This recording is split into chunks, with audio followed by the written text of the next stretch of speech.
Vigilance and Enforcement conducted inspections in 1920. 155 quarry leases మీద inspect చేశారు. Demand notice ఇచ్చింది 23కి ఇచ్చారు. అంటే అప్పటికే 150 మంది సరెండర్ అయిపోయారు. మిగిలిన అందరూ సరెండర్ అయ్యారు. 23 మందికి 614 కోట్లు వేశారు. 614 కోట్లు వేసి వాళ్ళందరికీ ఆప్షన్ లేదు, షట్ డౌన్ చేసుకునే పరిస్థితి తీసుకొచ్చారు. ఆపరేషన్స్ అన్ని మూసేసుకునే పరిస్థితికి వచ్చారు. ఇంకొక పక్కన మీరు చూస్తే Chittoor district targeted inspections for carried.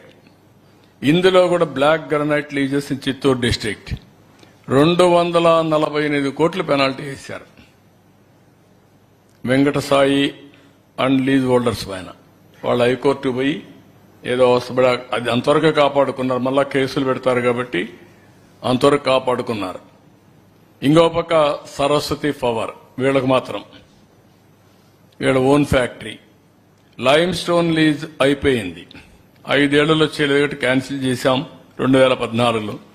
వీళ్ళు వస్తానే ఏజీ పోయి వాళ్లతో కొల్లుడై ఆర్గ్యుమెంట్స్ లో మేనేజ్ చేసి మళ్ళా రివైవ్ చేశారు. ఆ క్యాన్సిలేషన్ ఆర్డర్ని రివైవ్ చేసుకున్నారు. సొంతానికి మాత్రం, మీకు మాత్రం సొంతానికి మాత్రం రివైవ్ చేసుకోవాలి. బయట వాడు ఎవడో ఆపరేట్ చేయడానికి వీలు లేదు. This is the operations they have done. ఇంకొక పక్క ఈశ్వరాపురం కాలర్ గ్రనైట్ చిత్తూరులో జూన్ 21. ఇవన్నీ కూడా మీరు చూస్తే 5 అప్లికేషన్స్ ఇష్టానుసారంగా ఓవర్లుక్ చేసి ప్రియారిటీ అన్ని మంత్రికి కావాలి. 28 అర్లియర్ అప్లికేషన్స్ అన్ని వైలేట్ చేసి మంత్రికి కావలసిన వాళ్ళకి వాళ్ళ బంధువులకు వాళ్ళకి లైసెన్స్ ఇచ్చేశాడు. లీజులు ఇచ్చుకునే పరిస్థితికి వచ్చారు. అంటే 1-2 కాదు, ఏది చూసినా వైలేషన్, దౌర్జన్యం. కడా నాలాంటి వాడిని బయట రానియకుండా చేస్తా అన్నప్పుడు మామూలు వాళ్ళు వీళ్ళకి ఒక లెక్క కూడా కాదు. అలాంటి దుర్మార్గమైన కార్యక్రమాలు చేశారు. నా కాన్స్టిట్యున్సీలో చేశారు. కడాన నా కాన్స్టిట్యున్సీకి వెళితే నన్నే క్వారీ దగ్గరికి పోనీయకుండా ఉంటే బలవంతంగా నేను సర్ప్రైజ్ గా చెప్పకుండా నేను క్వారీ దగ్గరికి వెళ్లి డెమాన్స్ట్రేట్ చేశాను. కేజీఎఫ్ మైనింగ్ మారిగా ఇక్కడ మైనింగ్ చేసే పరిస్థితికి వచ్చారు. అవన్నీ చూపించాను. అంటే 3 ఏళ్లలో పెద్ద ఎత్తున లూటీ చేస్తే అది ఆపడానికి నాకు దేవుడు కనపడ్డాడు. నేను లెటర్ రాస్తే పట్టించుకోరు. Then I have to write letters continuously. మా వాళ్ళ పంపేయాలంటే భయం, మా వాళ్ళకి కొడతారు, కేసులు మా మీద పెడతారు మళ్ళీ. అంటే ప్రభుత్వ ఆస్తుల్ని కాపాడడానికి ఎన్ని విధాల అవస్థపడ్డామో అన్ని విధాల అవస్థపడ్డాం. అయినా కూడా కోఆపరేషన్ రాలేదు. దోపిడీ మాత్రం ఆగలేదు. ఇష్టానుసారంగా చేసే పరిస్థితికి వచ్చారు. నెక్స్ట్ ఇంకో పక్క గ్రనైట్, సిలికా శాండ్, గ్రావెల్ ఇవన్నీ ఫారెస్ట్ ఏరియాలు. ఇక్కడ ఇది కుప్పం ద్రవిడ యూనివర్సిటీ. ద్రవిడ యూనివర్సిటీలో illegal mining. Can you imagine? అది కూడా ఆపలేకపోయాం. అక్కడ ఒక రిజిస్ట్రార్, ఒక వైస్ ఛాన్సలర్ ఉంటారు. ఏమన్నాను వాళ్ళని? అంటే ఎంత భయంకరమైన వ్యక్తులు, ఎక్కడికి పోయింది పరిపాలన, ఎంత జరిగిందో మీరు ఒక్కసారి గుర్తుపెట్టుకోవాలి.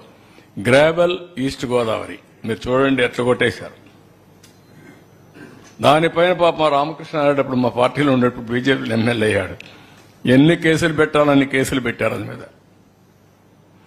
ఇంకొక పక్కన సిలికా శాండ్ నెల్లూరు. మన చంద్రమోహన్ రెడ్డి పెద్ద ఇష్యూ చేసి అక్కడంతా పెద్ద ఫైట్ చేశాడు.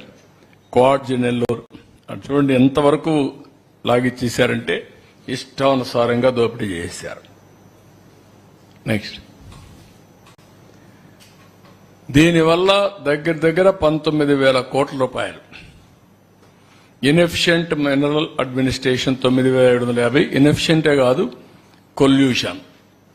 అదే మరి free sand policy, illegal sand mining operations 6,940. ఇంకా ఎక్కువే ఉంటుంది.